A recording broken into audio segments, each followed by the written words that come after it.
the press to come into a meeting such as this. These are very sacred meetings. These are very private meetings, but we have nothing to hide. And I think it's good. I think it's a good, we want to be, a word you like to use, Jeff, is transparent. So we want to be transparent, and we'll do that by starting with Pete. Go ahead, Pete. Yes, Mr. President, we just got back from Panama last night. We were at the Panama Canal with their Southcom commander ships, F-18s, troops, and signed a couple of historic deals. One, which is with the Panama Canal Authority, a framework for U.S. vessels, first and free through the Panama Canal. Right. And then also a memorandum of understanding with their security minister for the presence of U.S. troops. Fort Sherman is an old U.S. base there, as well as a naval station and air station jointly with Panama to secure the Panama Canal from Chinese influence. That's something you said, we're taking back the canal. China said too much influence. Obama and others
the American citizens wanted, and that's what they're getting.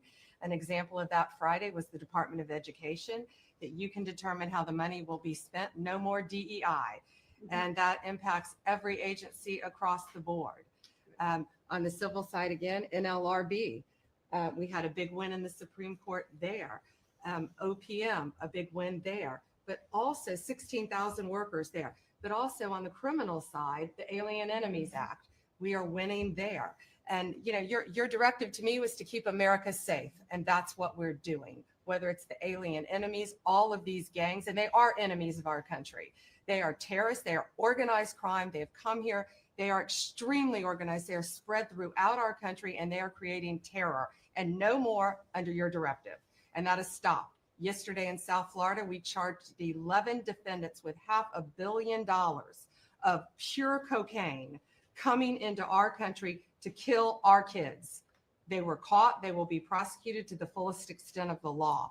These gang members are going back to where they came, or they're going to an El Salvador prison at your directive. And, you know, you also gave us a directive to prosecute the people who are going after Tesla to the fullest extent of the law, some of the greatest police work I've seen. We've made 4 arrests. There will be no negotiations at your directive. They're all looking at 20 years in prison. And within the next 24 hours, you're going to be seeing another huge arrest on a Tesla dealership, President. And that person will be looking at least 20 years in prison with no negotiations. That's great. That will stop it cold. Domestic terrorism. Thanks. Doing a great job, too. Thank you very much. Lori, please. Mr. President, accountability matters. That's what we're recognizing. With our partners at the Department of Labor for Government Efficiency, just a few weeks ago, we realized there's about $4.4 billion in COVID funds that were not used, that the state coffers were just holding on to. Out of that, we've returned $1.4 billion back to the state treasury, so essentially to the American people, and we'll go back and claw the rest of those billions of dollars back. And on the heels of that, late last night, we're understanding unemployment insurance fraud. That trust needs to be whole for the American people. When we need it for who deserves it. That's not what we're seeing in the numbers that we saw last night, again, exposed by our partners at DOJ at the Department of Labor. Since 2020, over $400 million of payments have gone out already. And when you hear these numbers, apparently in the United States, we have over almost 25,000 people who are over 115 years old, who are collecting $59 million that we have sent out to people. Talk about fraudulent behavior. Mr. President, 28,000 people between 1 and 5 years old have collected fraudulent payments at the tune of $254 million has gone out. And lastly, 10,000 people who have not been born yet, 15 years into the future, $69 million, and they haven't even been born yet. In one case, they will be born 129 years from now. The United States government sent them $41,000 and they're not born yet. So under the Department of Labor, those are the things that we're uncovering. I couldn't be more honored to tell the American people that we're bringing back their dollars and we're saving them and returning them to the United States Treasury. Also, jobs numbers. Last Friday, 228,000 new jobs were reported. That is good for the American people. That is my primary job, is to grow that workforce under your leadership. So we've kicked off the America at Work tour, and we'll be visiting all 50 states. And I'll be working with my colleagues here to do just that. So thank you, Mr. President. We're going to grow this economy. We're going to keep our focus on the American worker. So you're finding tremendous fraud, though. Those numbers are really bad when you're Unheard of. over 115 years old. And I think you had mentioned the oldest person in our country is 114 years old. That's pretty good. A woman living in Pennsylvania, but apparently there's 24,000 more of them that are 115 or older. That I hope you hear that. So we have 24,000 older than the oldest person. Definitely good. That's, and what are we doing about that? How do we get that money back? Yeah, so we're working with our IGs to do the further investigation. The House and Senate, we had a 5-year statute of limitations. We've got an extension on that, another 5 years. And so the goal in my opinion, we should never have a statute of limitations to return the American dollars back to the Treasury when there's fraud. But at this point, we will continue to work hard and double down and return those dollars to the Treasury. Great. Thank you. Thank you. Great job. Misty?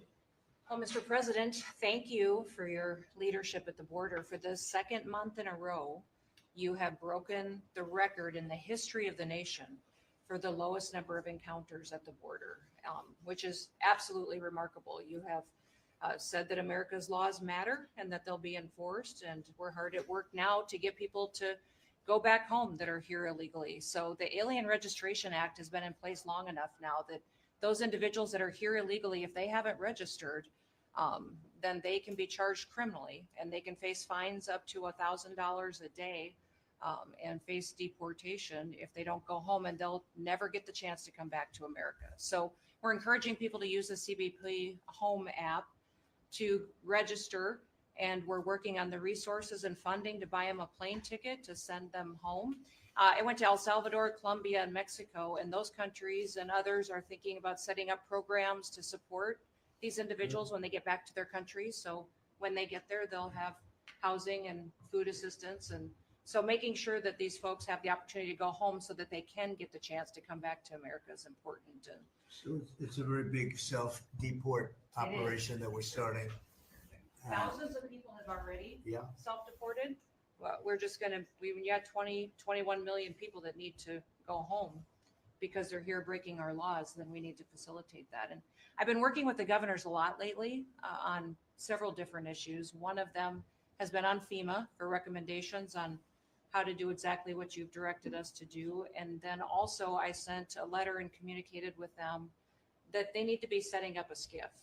Some of our governors don't have secure facilities to have national security issues. I think one of the jobs Homeland Security has is to give communication down to states, to local cities and communities. And so recommending they get a SCIF, they have secure comms with them at all times or nearby so that they can have national security conversations, and then to have somebody in their office designated that is their communications person. A lot of them have emergency management officers, but they don't necessarily have somebody designated when it comes to a national security issue that we may need to communicate with them on. And I think American people need to know that Real ID will be required to travel on May 7th. So those governors have been notified to communicate that at home. We don't want anybody to get delayed and not be able to travel when they get to an airport. And this will also help us bring integrity back to all of our IDs and how they're used for issuing driver's licenses. And governors know how I feel about making sure their driver's licensing system has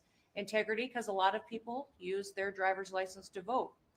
And the backbone of our country and the foundation is election integrity. So we're giving all those directions to our governors and communicating that so they can lead on it as well. And we're going to work with people so that if they go out in a nice way and go back to their country, we're going to work with them right from the beginning on trying to get them back in legally. Is that right? A chance to come back. So it gives you real incentive. Otherwise, they never come back. They'll never be allowed once a certain period of time goes by, which is probably going to be 60 days. We're also going to work with farmers that if they have strong recommendations for their farms for certain people, we're going to let them stay in for a while and work with the farmers and then come back and go through a legal process. But we have to take care of our farmers and hotels and, various places where they need the people. And we're going to be working with you very carefully on that. So a farmer will come in with a letter concerning certain people saying they're great, they're working hard. We're going to slow it down a little bit for them. And then we're going to ultimately bring them back. They'll go out, they're going to come back as legal workers. Okay? Yes, sir. Thank you. Which I think I think it's very important to do. Okay, thank you very much. Great job. Jameson, I watched you testify for the last Yeah, he did. couple of days. You're on every night at 3:00 in the morning. And you did great. You were fantastic. Thank you very much. It's just what I like to do for fun, sir. You've been keeping us very busy. Last week, you started a reordering of international trade, something that hasn't happened for 80 years, something that should have happened decades ago. And you know that. You've known that for a long time.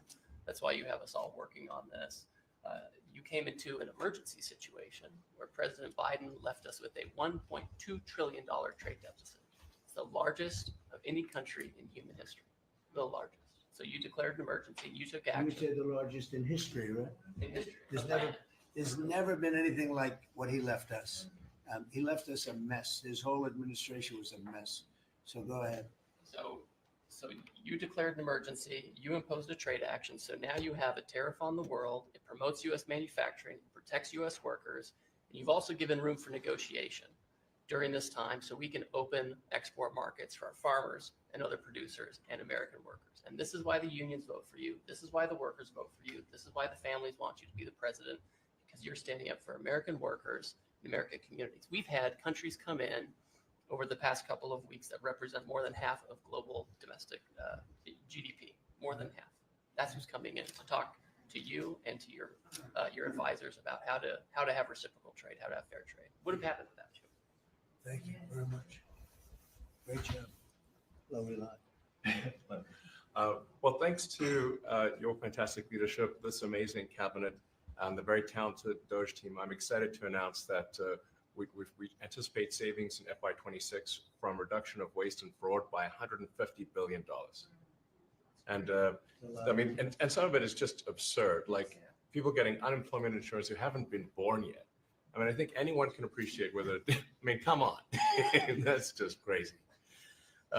So, you know, some of these things, if people ask me like, well, how are you going to find waste and fraud in the government? I'm like, well, actually just go in any direction. That's how you find it. It's very common. it's as the military would say, target rich environment. So I think we're doing a lot of good and an excellent collaboration with the cabinet to achieve these savings. And it will actually result in better services for the American people. And that we're going to be spending their tax dollars in a way that is sensible and fair and good. And your people are fantastic. In fact, hopefully they'll stay around for the long haul. We'd like to keep as many as we can. They're great, smart, sharp, right? Finding things that nobody would have thought of. Very computer savvy. Yeah.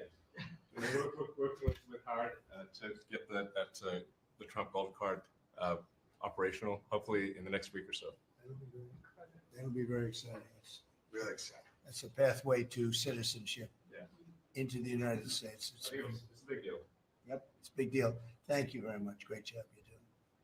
Thank you, sir. Thanks to your leadership and setting the mandate of transparency and accountability across the U.S. government. I'm bringing that transparency and accountability to the intelligence community.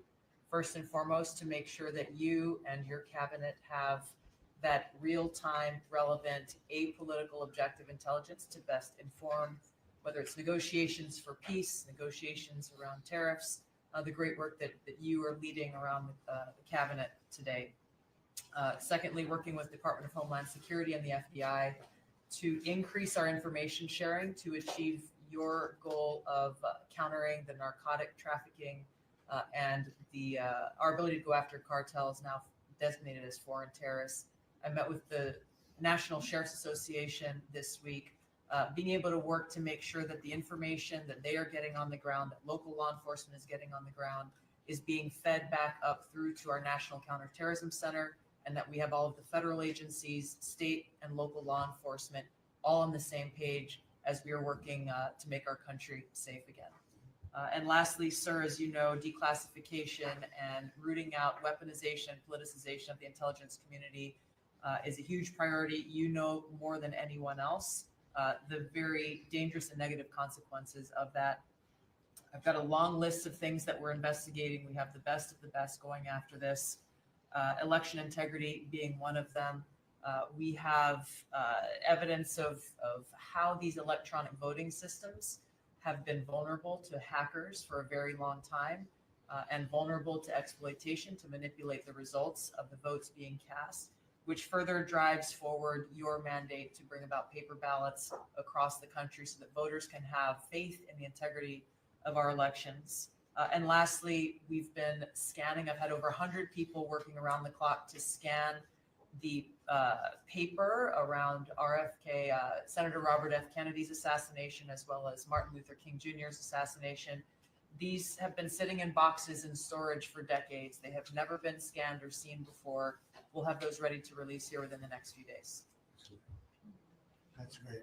Bobby, how do you feel about that? That's hitting, I'm very that's hitting gratified to close- hear. That's hitting close to home, isn't it? Yeah, huh? no When you kidding. think, I'm thinking about Bobby No. when that statement's made. I'm very grateful to you, Mr. President. And you'll let Bobby see some of this because, you know, it's very personal stuff. But it's time. I've asked him, and his response is, put it out. The world needs to know the truth. And his uncle that's been out and anything that hasn't been out, they can go to your offices and see, right? Everything that we have within our possession, it's either online or it's physically at the National Archives and Records Agency. We also have hunters going out, Mr. President, and looking in the storage lockers at FBI and CIA and other agencies, specifically to find if there is anything else that has not been reported. We're actively going out and trying to search out the truth. Yeah, we want to get it all out. Yes. 100%. Good. Thank you very much. Good job, guys. Mr. President, on behalf of America's manufacturers, I want to thank you for standing up to the Chinese Communist Party and fighting for our main streets, for our workers, and for those that make things in America. I'm out on a Made in America manufacturing tour, and as I go across the country, people are grateful to have a president who's not just fighting on the tariffs fronts, but to get inflation down, to create jobs. After Biden destroyed 110,000 manufacturing jobs in just his last year, you've already brought back thousands and thousands of manufacturing jobs. So the American worker is grateful. Main Street is grateful for you. And at the agency level, we're making sure that manufacturers have access to the capital they need, but we can't do that if we're not fighting fraud. So we've modified our loan applications to have citizenship verification, to make sure we have birth dates, common sense principles around lending that the Biden administration had waived. They waived $450 million of fees in 1 year. We're restoring that for the American taxpayer. And the American taxpayer, as tax day approaches, April 15th, they need to know that this cabinet, this administration, and thank you, Elon Musk and Doge, for fighting for the American taxpayer to make sure that their hard-earned dollars are well spent, that they have a return on investment for this country, and that we're fighting for them just as you are every single day. So thank you, Mr. President. Thank you very much. Mr. President, we are working at HHS to advance your agenda to make America healthy again. I'm working with Lee Zeldin to reassess the fluoride rules based upon the August release by the National Toxicity Program of new science that shows a direct inverse correlation between exposure to fluoride and IQ loss, particularly in children. Lee and I were in Utah this week, to announce that Utah became the first state in the country to ban supplemental fluoride. I'm working with Brooke on and governors now in 24 states who are advancing MAHA legislation to get soda pops off of the food stamp program, off the SNAP program. We've launched Operation Stork Speed to get the bad chemicals out of baby formula. We're working with governors across the country to get good food into the school lunch programs and to get rid of food chemical dyes and other bad chemicals that are in our food. We've shown now that this directly affects academic performance, violence in the schools, and mental health, as well as physical health. We are working with governors across the country to get cell-to-cell or bell-to-bell legislation to restrict the use of cell phones in schools, which again dramatically impacts academic performance.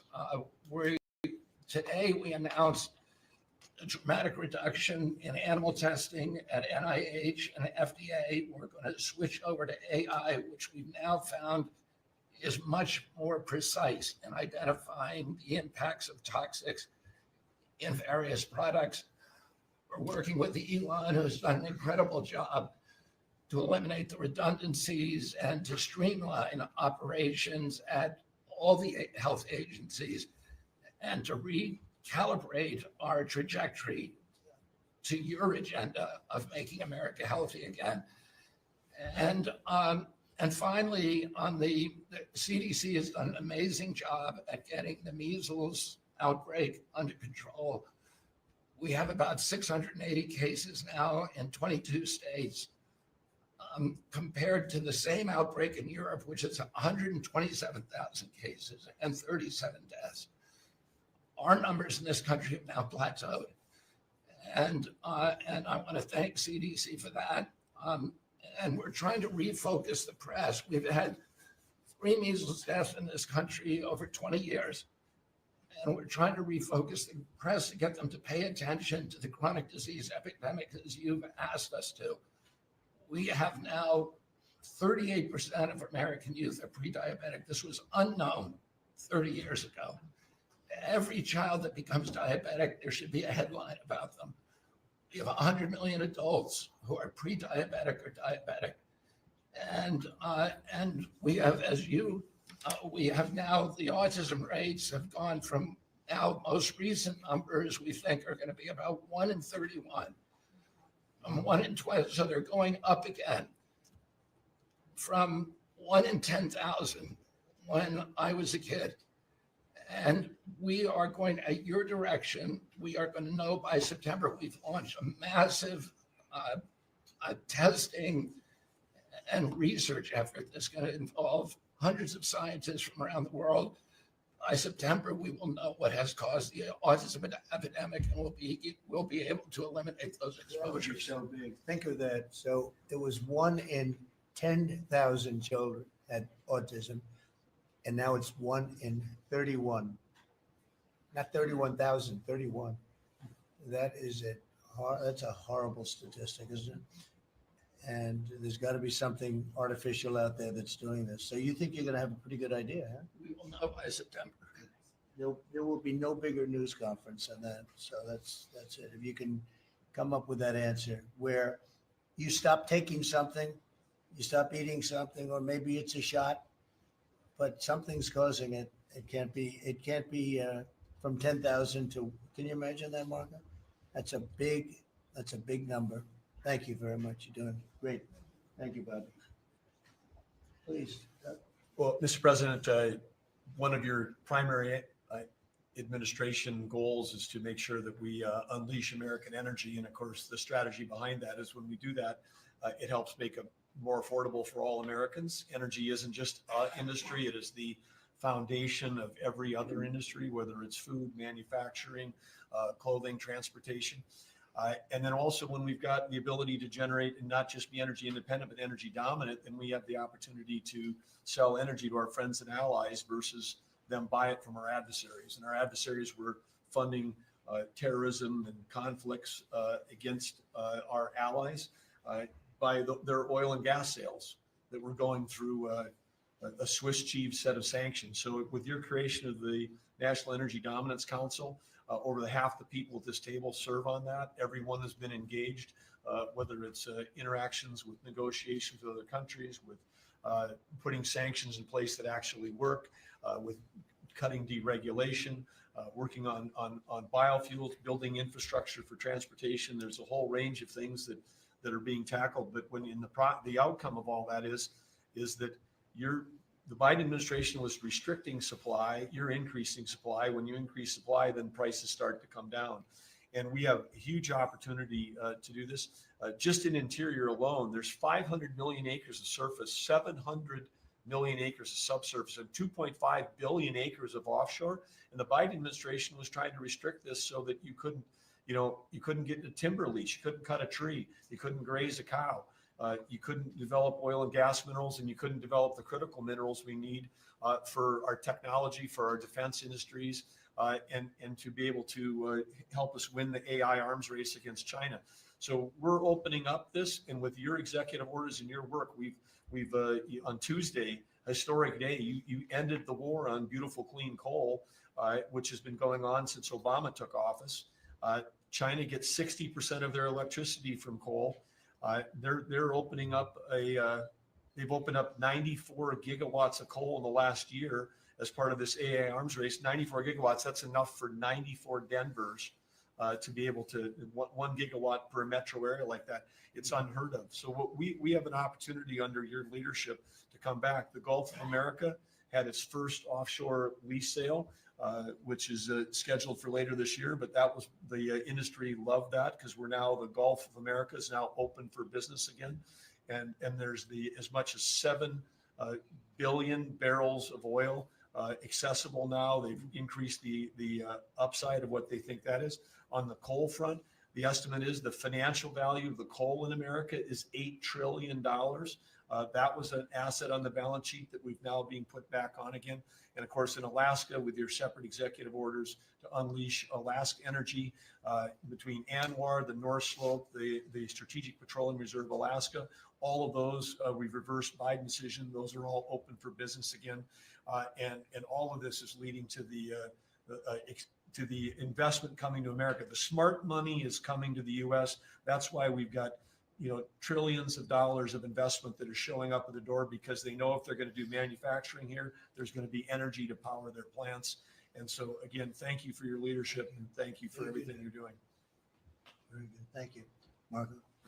Well, Mr. President, one of the most important things I believe you'll achieve in your presidency is reordering the world in a proper way. For 31 years, more than 31 years now, multiple administrations have allowed the Chinese to deindustrialize this country, to take away jobs and factories and pillars of our national strength. And what you're doing now, I think, is a great service to our country, but ultimately to the world. And I want to congratulate you and your team that's working on that because it has extraordinary geopolitical implications, as you see, from all these other countries that are now coming here and wanting to join something that actually, it's crazy to allow these. I mean, basically, we lived in a world where Chinese companies can do whatever they want in America, but our companies cannot do anything over there unless they allow it. And even then they steal our stuff and reverse engineer it. So just reordering all of that has dramatic implications on peace and security of the world. So we thank you. An important meeting, thanks to you, is going to happen on Saturday for the first time in a long time. There'll be direct talks between Ambassador Witkoff and a top-level leader in Iran. We hope that'll lead to peace. You've been very clear what Iran is never going to have is a nuclear weapon. And I think that's what led to this meeting, and we'll wait for him to come back from it. And we're hopeful about that. I would also say that we are receiving, and I think the Department of Homeland Security can confirm this, historic cooperation from countries all over the world. Number one, in taking back their citizens. Every country in the world has to take back people that are illegally in another country. And we have countries that refuse to do it or kind of ignore our calls. All of them are doing it. The ones that are not are paying a price. And we've also found cooperation in other countries that are willing to take some of these people, some very dangerous criminals.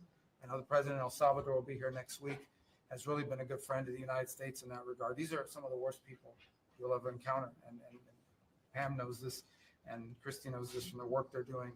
And one last point I want to make, Mr. President, and again, it's under your leadership, it's actually under your executive order. If you come to this country as a student, we expect you to go to class and study and get a degree.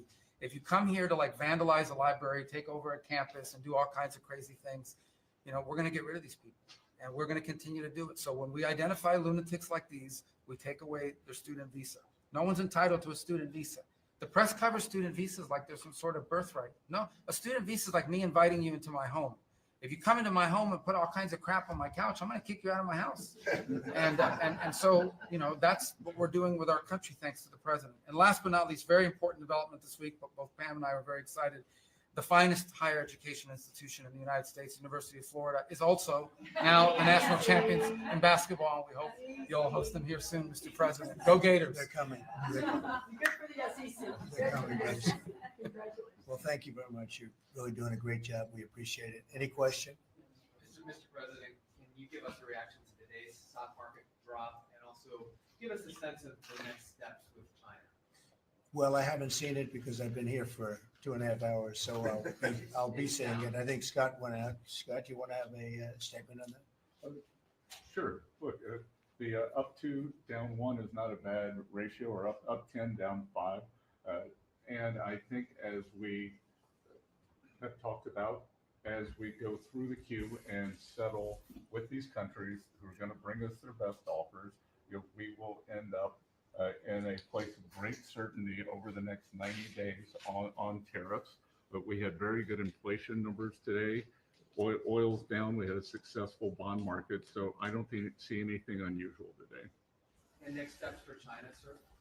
Well, we'll see. what happens with China. We would love to be able to work a deal. They've really taken advantage of our country for a long period of time. They've ripped us off beyond nobody.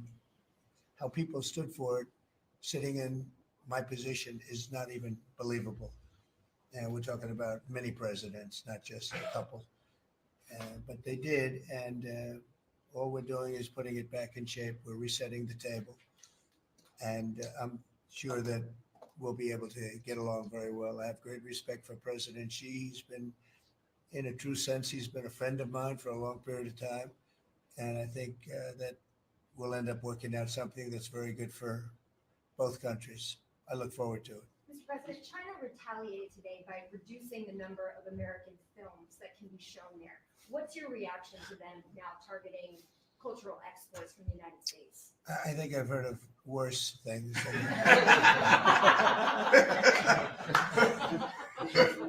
Yes. Also on China, the Ukrainians say they have evidence that Chinese soldiers been found fighting for the Russians in Ukraine. Can the US verify this? And if so, what does the US plan on doing to China to counter that? We'll look into it, but I think beyond that, we're really looking to get that war stopped. They're losing 2,500 and even more than that young people a week. They're Russian and they're Ukrainian. They're not American, but they're people. And we're seeing if we can get it stopped. And I think we're making progress. I appreciate the ballerina who was released. It was at the request of a very good friend of all of ours, actually. Dana White called me and he said it's the friend or the relationship of one of the fighters for UFC or one of the fighters. And Dana's an incredible guy. And we spoke to President Putin about it and they made a deal. They released the young ballerina and she is now out, and that was good. So we appreciate that. We hope that we're going to be able to make a deal relatively soon with Russia and Ukraine to stop the fighting.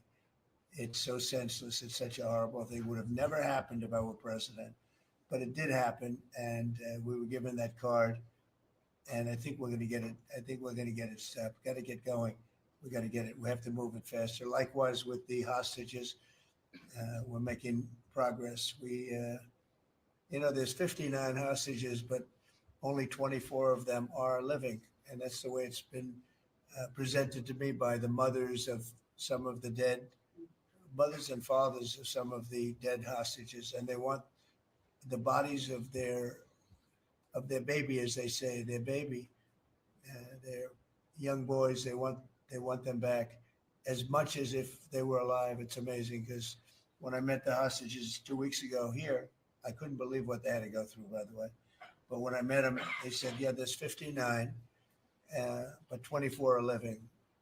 And they actually consider, I guess if you're a parent, you do consider it this way, that the remainder who are dead, the 24 that are alive, the remainder that are dead, they want them back just as much as they would want them back if they were alive. It's really pretty amazing and pretty sad.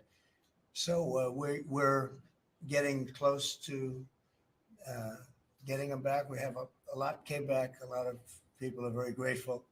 And some came back in pretty bad shape.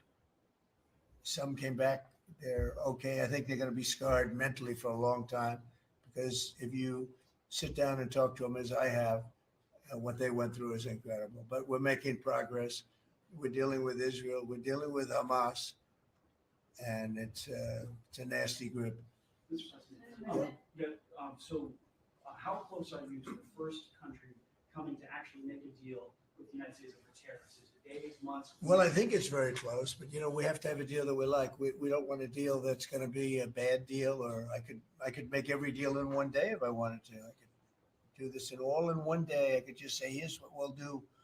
And I was saying to the people before, to Scott, mostly to Scott and Howard, and some of the other people that work with us on the negotiations. We have a lot of law firms that have paid me a lot of money in the form of legal fees. We're going to probably use those firms to, if we can, I think we can. I'll make a contribution to the country, but they're great firms. They're the best firms, the biggest, and really the most prestigious.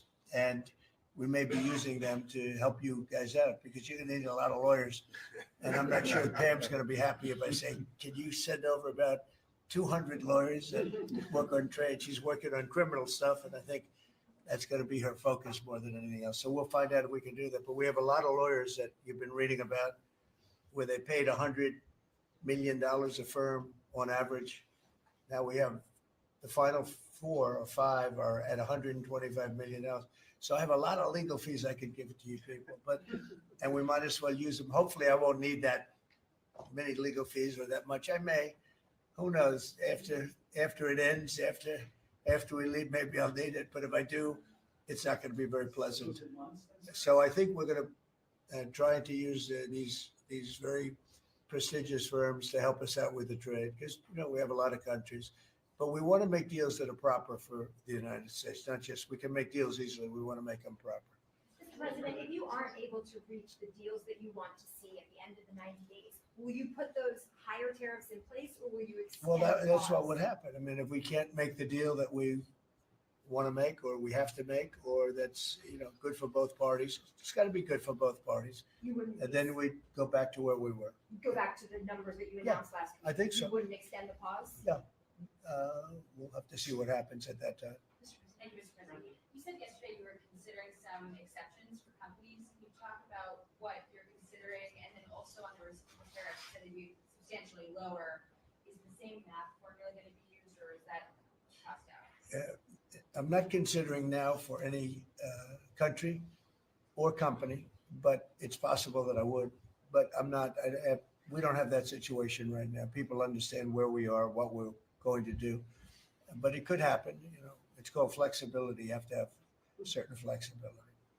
But what are you planning on using the money that you're gaining from revenue through the tariffs off? Paying down national debt, reducing taxes, creating good budgets, helping Christie with the border and all of the other things. I built hundreds of miles of wall, as people now understand, 571 miles of border wall in the first administration. But we're going to beef it up and we're going to add more. And, the numbers are incredible, really. The numbers are what's taken place. We had great numbers, but these numbers are topping my last administration.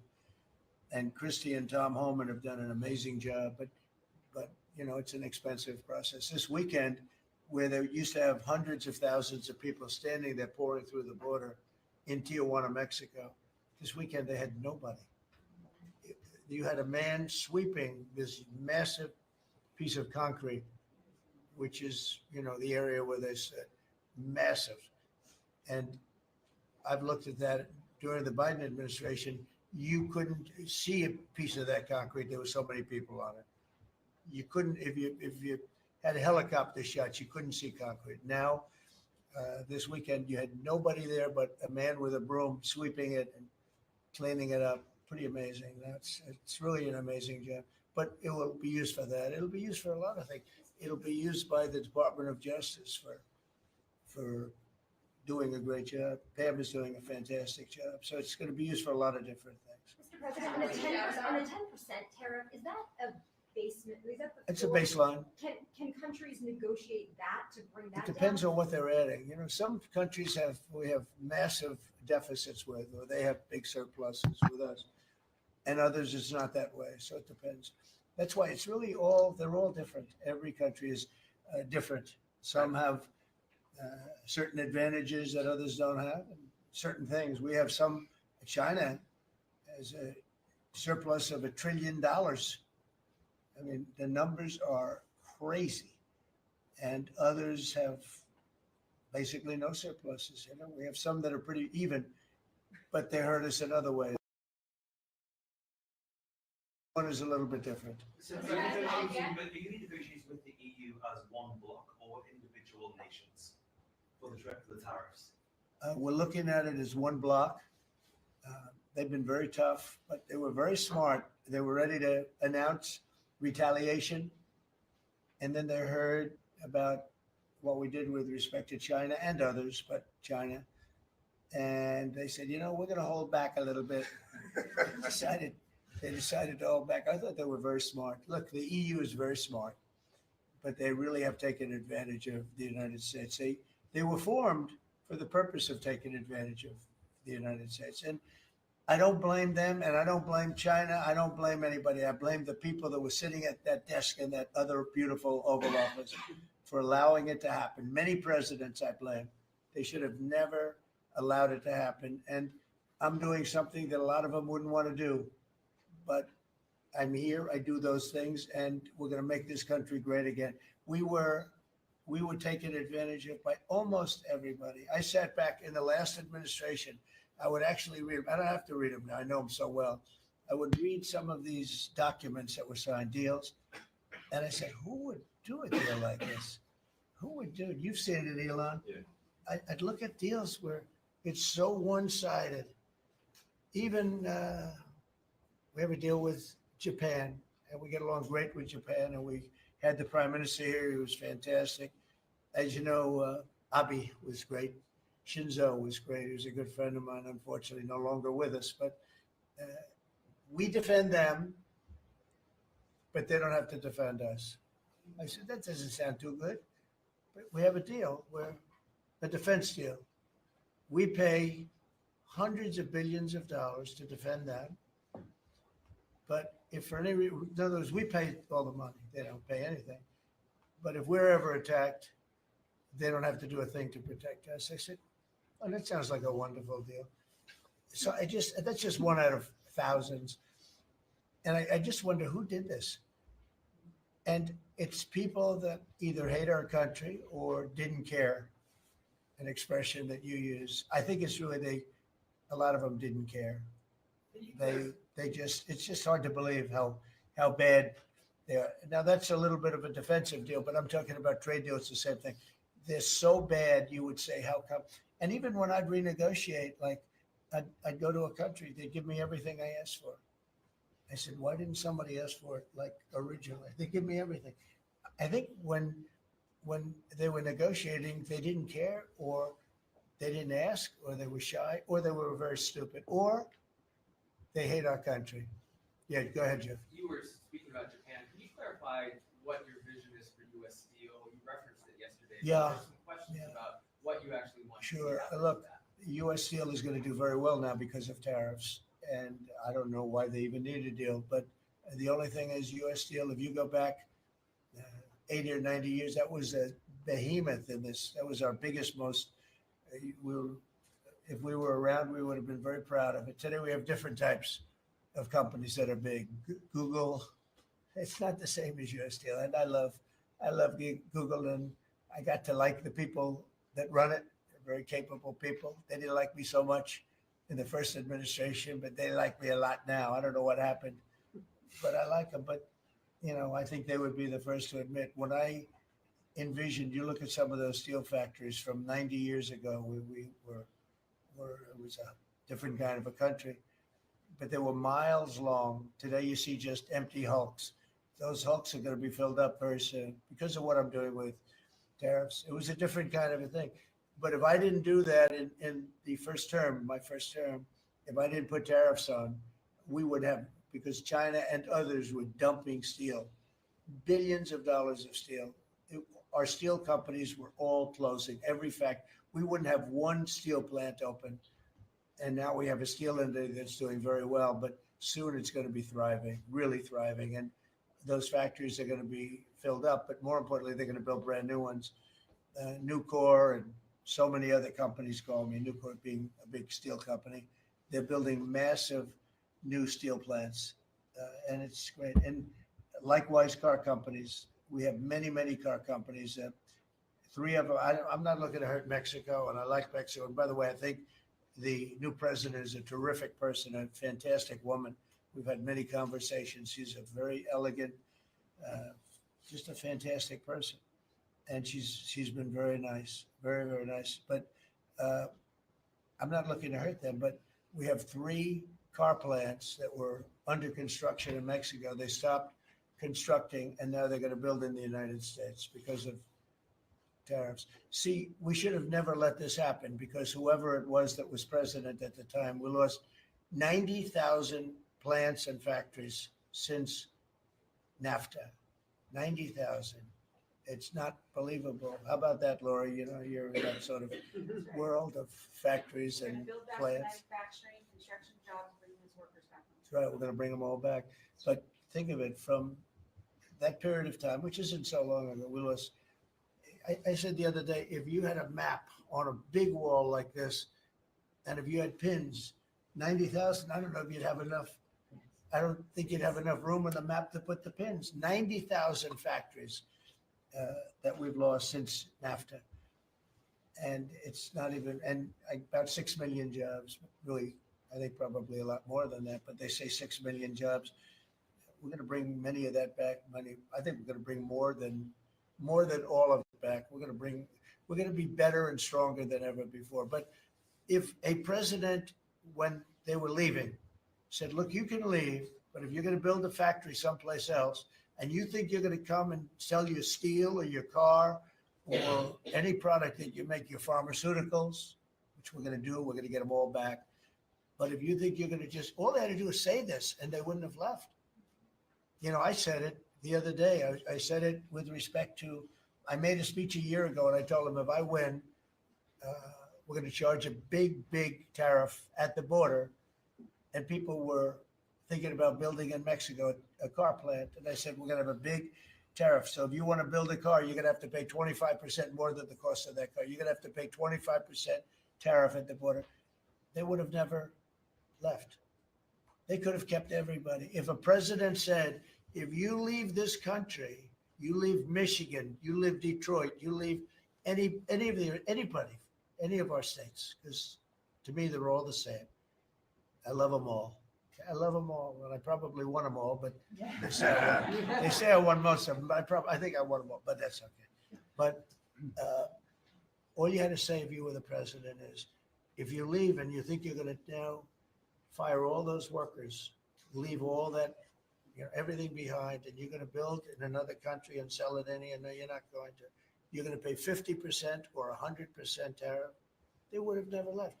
And all you had to say, Marco, is all you had to say very simply is, you don't have to write it down. All you have to do is say it verbally. If you leave, you're going to pay 100% tariff. Therefore, don't leave. They would have never left. But they left 90,000 plants. I mean, it's hard to believe that many. It's not, you can't envision it. So just getting back to your, because I'm the great weaver of all time.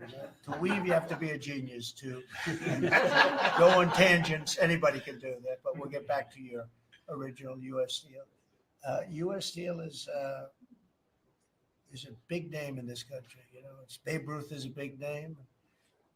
We have a lot of big names, but not too many. U.S. Steel is one of the great names in the history of our country. And normally I wouldn't mind so much. I wouldn't be thrilled with it. But to buy for a foreign country, and we love Japan, but for a foreign country to buy that cherished U.S. Steel brand, that's hard for me to do. And maybe somebody else may want it.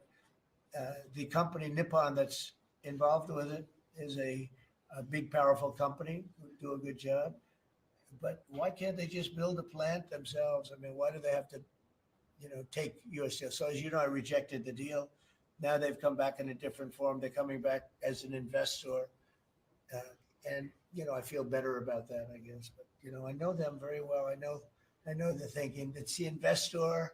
They'll invest and somebody else maybe is sitting in this chair and they will no longer have an investment. They'll have the whole thing. That's the way it works.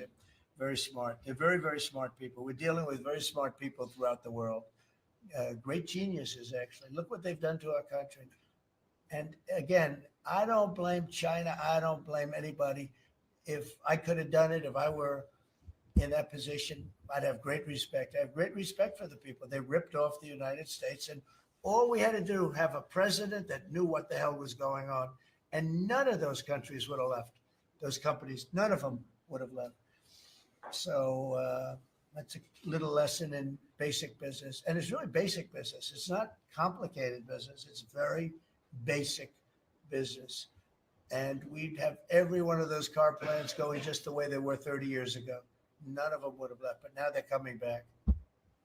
Mr. President, the Labor Department has confirmed that $400 million went to fake people for unemployment benefits. Yeah. I just want your initial reaction. I think it's terrible. I just heard it from Lori, and I appreciate it, and you heard it from Elon's people, right? That's right. Elon's done a fantastic job. Look, he's sitting here, and I don't care. I don't need Elon for anything other than I happen to like him. But I'm telling you, this guy did a fantastic job. I don't need his car. I actually bought one because, and they said, "Oh, did you get a bargain?" No, I said, "Give me the top price." I paid a lot of money for that car. But honestly, he makes a great car. You know what I do with it? I let the people in the office drive around in it. Margot, and Natalie, they're all Chamberlain. They're all driving around the most beautiful car. It's gorgeous. But I did that as a sign of just a show of support. Numerous people have done that. Just a show of support, because he's done a fantastic job, but he hasn't been treated properly. Hasn't been treated properly. Yeah. Mr. President, can you talk to us about your communications with China? Has President Xi reached out at all since the tariff? Well, I don't want to say who's reached out. I just say that I think it's going to work out, hopefully well. They're very big. It's hard to get over, if you're me, what they've done to our country. They've destroyed our economic base to a large extent. The good news is we're very vibrant, and we're going to get it back fast. We already have. Look, we're making $2 billion a day now. And during Biden, we were losing $3 billion a day. Biden was a disaster. He was the worst president in the history of our country. And, to me, worse than that, because the money you can make if you have the right guy in this position, worse than that was what they did on the border. By allowing the jails of the world, not South America, all over the world, to be opened up so that we take everybody from Africa, Asia, South America, Europe, the bad ones. They opened up their jails and they dumped them in the United States. And now this beautiful young woman who seems to be, boy, she loves what she does, though. I think she loves what she does because she's a patriot. She hates to see it. And Tom and all the people. But for us to spend, hundreds of billions of dollars, this is just, I don't know. They either hated the country. Who would do this? Who would want millions of people to pour through an open border? We have no idea who the hell they are. And just walk right through. And half of them, whether you like it or not, you could look at them and you could say, they are not going to help us. These are some rough people. But they'd empty out their jails, and they'd empty out their mental institutions, insane asylums, and they let them into the United States of America. And inflation we can fix, and all of the other things we can fix. We'll get it going. But this is something, it's such a horrible thing, and it's really hard. We have to do deportations. Now we're doing self-deportation. We're coming up with all sorts of ideas. And they must have known it's not going to work out well. And, we want people to come into our country, by the way. We need them badly for the jobs. But we want them to come in legally. They have to come in legally. They have to show that they can love our country. Thank you very much, everybody. Thank you. Thank you very much. The Democrats are making allegations about market manipulation yesterday. Thank you.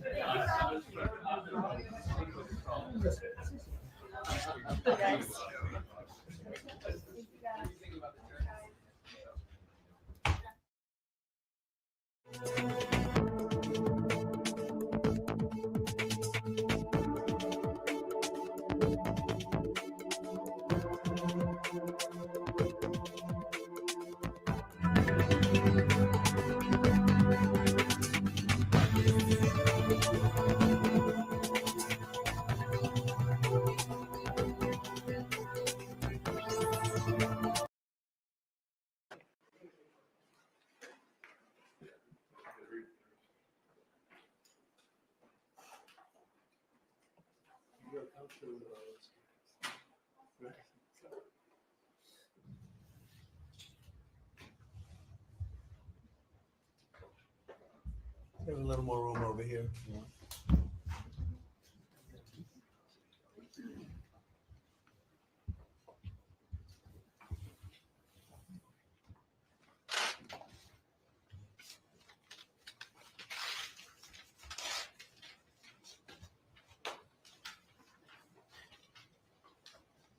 Thank you very much. We had a very good meeting. We're talking about a lot of different things. Consumer prices have actually dropped. There's very little inflation. Everybody predicted a lot of inflation, very little inflation. Energy costs are down. Interest rates are probably down. They scatter, but they're probably down. Prescription drug prices are even to down. We're doing very well. It's been amazing. We had a big day yesterday. There'll always be transition difficulty, but we had in history, it was the biggest day in history, the markets. So we're very, very happy with the way the country's running. We're trying to get the world to treat us fairly. This is something that should have been done 25 years ago, and it wasn't. Should have been done 40 years ago, and it wasn't. But no president was willing to take it on, but you had to. It's not sustainable. It wasn't sustainable. And as you know, without a lot of money being added, which is a lot of money that we could add, the country is making approximately $2 billion a day. And when you think of it, we've never done that before, never come close to it. And the number is probably $3.5 billion a day.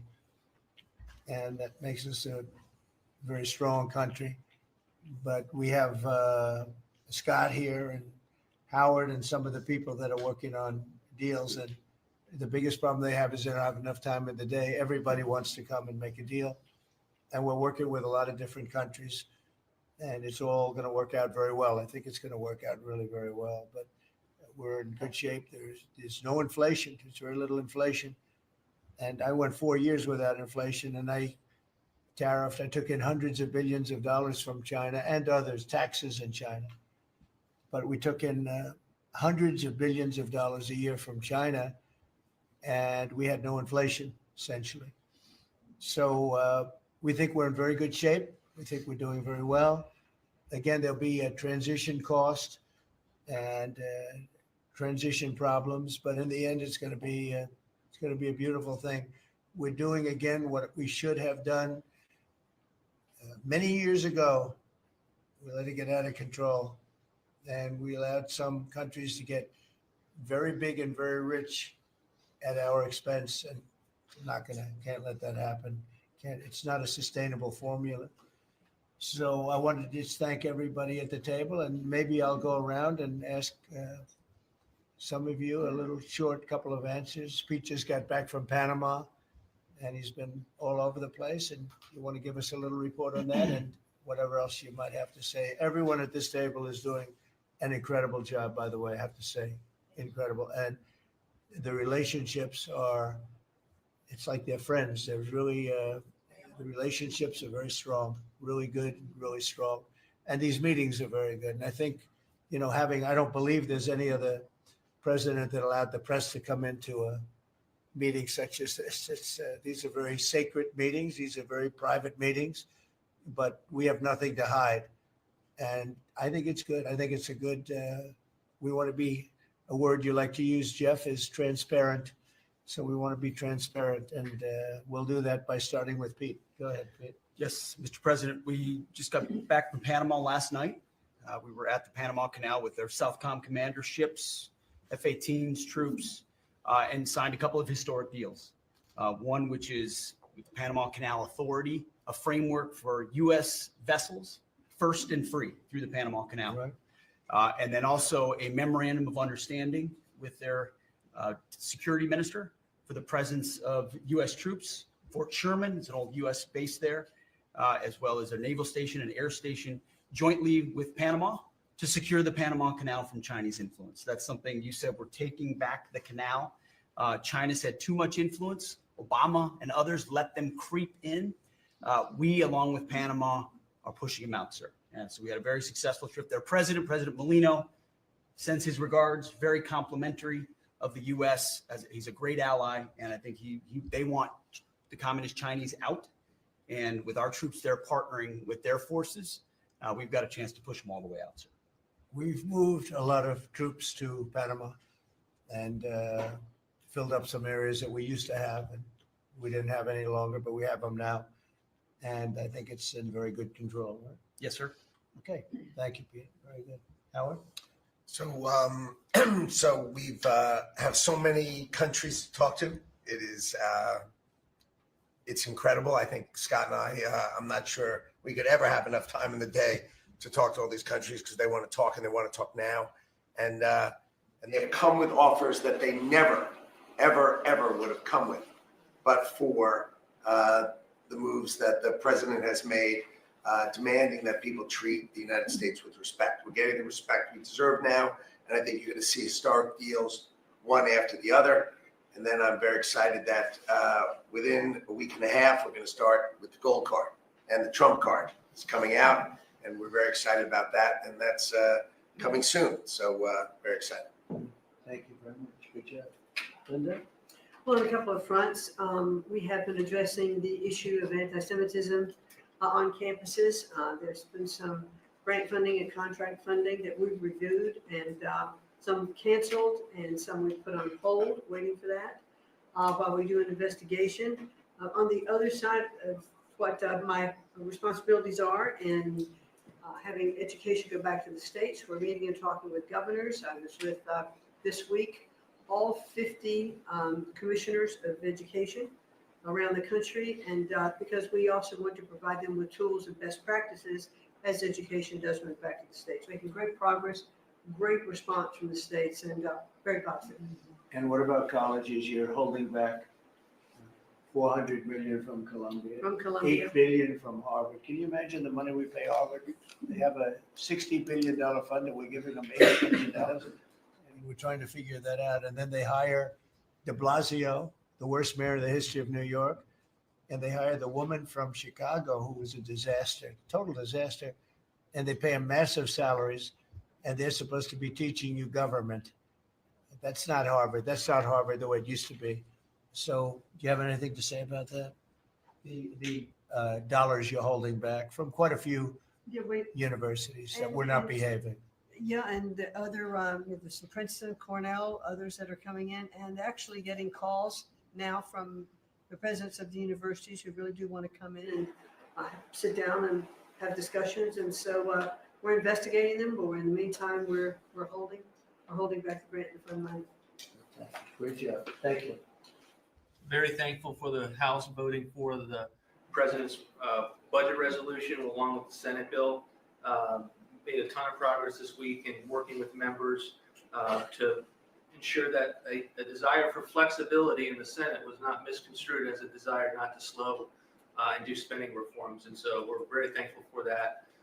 And now we can get after writing that bill, getting the president as big a package of his agenda to his desk. So very good week. Good. That's right. We just got the House vote, and now we're well on our way to getting, as we call it, the great, big, beautiful bill. It's a beauty. There's never been a bill like this one. We're trying to get it all into one beautiful bill. It's tax cuts, regulation cuts, and many other things. The border, a lot of money for the border. You're doing a fantastic job. So, but we just got a report that we, as you know, you knew before us. Were you surprised we got the vote? And we're happy to get the vote. So I think we're going to be in very good shape. Okay, please. Mr. President, last year, the Chinese received 1,700 orders for new ships. American shipyards received 5. Under your leadership, like so many other industries, we are going to revitalize and make shipbuilding and maritime great again with these blue-collar jobs. These are the cranes, the ports, opportunity zones, and drive that investment back in. And we have, under that executive order, and also one to streamline foreign military sales for people that want to buy our equipment, and of course, acquisition reform, all just this week under your leadership, Mr. President. So we're going to be rebuilding our shipbuilding business. We may order, would have to go to Congress for this, but we may buy some ships from other countries that we're close to and that do great jobs with ships. But we're going to start the process of rebuilding. We don't really essentially build ships anymore, which is ridiculous. It's going to be a very big business for us in the not too distant future. But in the meantime, we have countries that do very well at building ships, and we'll be dealing with those countries, and we may be ordering top of the line ships from those countries. And within a fairly short period of time, we'll be building our own ships. So we'll probably have to go to Congress for that, but we're not going to have a problem. Susie, thank you very much for the job you've done. Go ahead, please. I just wanted to make sure you know that this cabinet, I think, pretty uniquely collaborates and cooperates and works together to accomplish all that you've asked them to do, and I think they deserve a lot of credit for that. True. You're doing a great job. The chief of staff, doing a great job. Lee, go ahead. Mr. President, the Biden EPA was strangulating the economy. The Trump EPA understands it's not a binary choice. We can protect the environment and grow the economy. Working with Doge and Elon Musk, we've now canceled $22 billion worth of grants. And we have launched what is the largest deregulatory action in the history of the country, just in one agency. That's how much of a mess the Biden EPA left us. It is going to end up reducing the cost of living. It's going to create jobs. It's going to make it easier to purchase a car. It will be easier to heat your home. We're proud of this effort. The effort that we have is fulfilling the mandate that you earned from the American public. Clean air, land, and water for all Americans, unleashing energy dominance, permitting reform, advancing cooperative federalism, making America the AI capital of the world, and bringing back American auto jobs. When you called me that day asking for me to take this position, I was honored. And you were very specific and clear in what you wanted us to accomplish. We understand our mission, and at the Trump EPA, we're going to make you proud. Great job. You're doing a great job. And you have a lot of applications for approvals for power plants, which are going to really power the regular plants. And they're going to be right next to each other because we can't rely on our grid. It's old and it's tired, and it's, very subject to being attacked, whether by rain or by bombs or by anything else. And we're letting people build their own power plants. And these are a lot of them being built with the AI and beyond the AI chips. And we're letting them build their own power, and never been done before. And we're going to get it done quickly and approved quickly as part of a plant. They'll have a sort of be their own power company. And it's very exciting. They couldn't believe it when I told them that. I said, we're going to get you the approvals very fast as part of your regular plant. You're going to build electric producing plants, and it's very exciting. And they're able to do it very quickly and very well. And you made it possible. Thank you. You have a lot of applications for some of the biggest plants that have ever been built in the world. These are serious plants, aren't they? Huh? Approved. We are open for business. Working with Secretary Burgum, Secretary Wright, we are going to make you proud. Sean? First off, Mr. President, it's Brooke's birthday today, so she keeps getting younger, so happy birthday to Brooke. Thank you. I want to thank you as well for the shipbuilding at EO. Again, to build ships, you also need mariners to sail those ships. I was just up at Kings Point for the Merchant Marine Academy a couple days ago, and we have some of the greatest young men and women who are learning how to be mechanical engineers to rebuild and fix the engines on those ships, but also how to sail ships. I would tell you that over the past decades, this academy has become, it needs some love. It's been a little bit dilapidated. We have to invest in sailors. And I appreciate you taking the initiative. To be a global power, we have to build ships and have sailors to sail those ships. These are the very people that help Pete should we come into points of crisis to support the military. So thank you for that.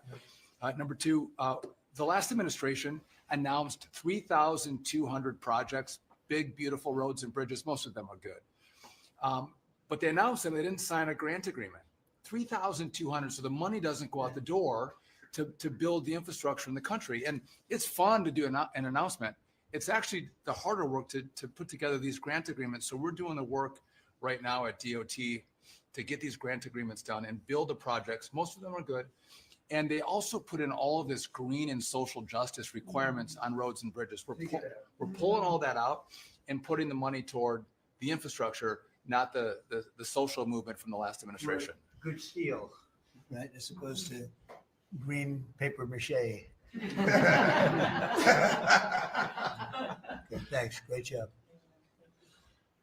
Sir, first, we are, I would say, more than friends. We've all become family. And I think that what you have assembled in your vision is a turning point and an inflection point in American history. And so just being a part of that is the greatest honor. So thank you for that. And again, just the relationships here and the honor and respect we have for each other is a reflection of you and your leadership. So I just wanted to say that first. The second thing I want to say is that on behalf of the farmers and ranchers, food security is national security. We have to be able to feed ourselves. And your idea of using tariffs along with deregulation and tax cuts, but your idea of using tariffs to ensure that we are putting forward and putting America first, no one understands that better than our farmers and our ranchers. But having said that, emerging from 4 years of Biden with a 30% increase in inputs for our farmers and ranchers, with an almost $50 billion trade deficit. When we left the first time, it was zero, meaning that they are hurting. So the period of uncertainty we're in, they know that your vision will move us into an age of prosperity for all Americans, but for my people, for the farmers and ranchers, unlike any they have seen before. And I think they are really, really excited and so grateful for your leadership. But also, you have never failed to say that you have the backs of our farmers and our ranchers. It was the first phone call that I had after I was voted with the Senate. And that message just resonates with an almost 85% support of you in the last election. They're with you. Interestingly, the biggest budget driver at the United States Department of Agriculture is not farming and ranching or agriculture, it's food stamps. And so as we emerge and embark, Secretary Kennedy and I, on your vision of making America healthy again, a massive part of that is realigning and reworking our food stamp program so that it better serves those who need it. And yeah, to the point of getting the transgender, DEI, Green New Deal out of the USDA and realigning is really important. So It's out of the thank you. military, right? Is it 100% out, would you say? 99.9, sir. I'm going to get that last point. Get the out. rest of it. But thank you, sir. We've got a much different military, I will tell you. Thanks very much. Good job. And eggs are down Eggs are big, down. right? Yes, Big. yes, sir. Wholesale prices. Retail will come. Easter is the Super Bowl for eggs. So, there may be a little fluctuation, but no, we feel really good about it. Thank you. That's what I hear. Thank you. Thank you. Good. I'd echo what Howard said on the trade queue, that we've got over 75 countries that want to come in. So it'll be Treasury, Commerce, Jameson at USTR, and we're putting a process in place. And as you said, you're going to be part of the negotiations too, because I've had these countries call me up and Secretary Bessent, we're happy you're going to be negotiating. Well, President Trump's going to be involved too. Every So detail. bring your best deal on the budget. On the budget, it's moving quickly in the House and the Senate thanks to your leadership. We're also going to have debt ceiling in there, so we're going to get an increase in the debt ceiling. So, and that will be the done and dusted for Part of the bill that we just got to vote on today. part of the bill. It'll be done and dusted for 2 years. We won't have to worry about that.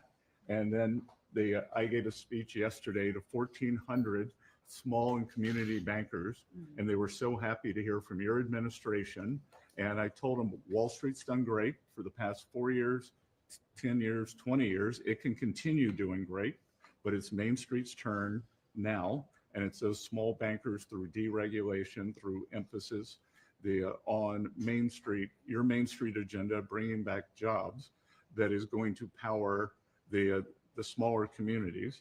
And then finally, the bond auction went very well yesterday. We had a lot of foreigners show up as the support, showing that the U.S. is still the best place to invest. The inflation report, as you said, was quite good. And energy prices are down more than 20% since January 20th. Amazing. That's great. Good numbers. Great number. Thank you. Ma'am? President, we've had some great wins in the last few days that, you were overwhelmingly elected by the biggest majority the U.S. Americans want you to be president because of your agenda. And the courts are ruling that you have the authority to determine how the money of this country will be spent. That's what the American citizens wanted, and that's what they're getting. An example of that Friday was the Department of Education, that you can determine how the money will be spent. No more DEI. And that impacts every agency across the board. On the civil side, again, NLRB, we had a big win in the Supreme Court there. OPM, a big win there, but also 16,000 workers there. But also on the criminal side, the Alien Enemies Act, we are winning there. And you know, your directive to me was to keep America safe, and that's what we're doing. Whether it's the alien enemies, all of these gangs, and they are enemies of our country. They are terrorists, they are organized crime, they have come here, they are extremely organized, they are spread throughout our country, and they are creating terror, and no more under your directive. And that is stopped. Yesterday in South Florida, we charged 11 defendants with $500 million of pure cocaine coming into our country to kill our kids. They were caught, they will be prosecuted to the fullest extent of the law. These gang members are going back to where they came, or they're going to an El Salvador prison at your directive. And you know, you also gave us a directive to prosecute the people who are going after Tesla to the fullest extent of the law. Some of the greatest police work I've seen. We've made 4 arrests. There will be no negotiations at your directive. They're all looking at 20 years in prison. And within the next 24 hours, you're going to be seeing another huge arrest on a Tesla dealership, President. And that person will be looking at least 20 years in prison with no negotiations. That's great. That will stop it. Cold. Domestic terrorism. Thanks. Doing a great job, too. Thank you very much. Lori, please. Mr. President, accountability matters. That's what we're recognizing. With our partners at the Department of Labor for Government Efficiency, just a few weeks ago, we realized there's about $4.4 billion in COVID funds that were not used, that the state coffers were just holding on to. Out of that, we've returned $1.4 billion back to the state treasury, so essentially to the American people, and we'll go back and claw the rest of those billions of dollars back. And on the heels of that, late last night, we're understanding unemployment insurance fraud. That trust needs to be whole for the American people. When we need it for who deserves it. That's not what we're seeing in the numbers that we saw last night, again, exposed by our partners at DOGE at the Department of Labor. Since 2020, over $400 million of payments have gone out already. And when you hear these numbers, apparently in the United States, we have over almost 25,000 people who are over 115 years old, who are collecting $59 million that we have sent out to people. Talk about fraudulent behavior. Mr. President, 28,000 people between 1 and 5 years old have collected fraudulent payments at the tune of $254 million has gone out.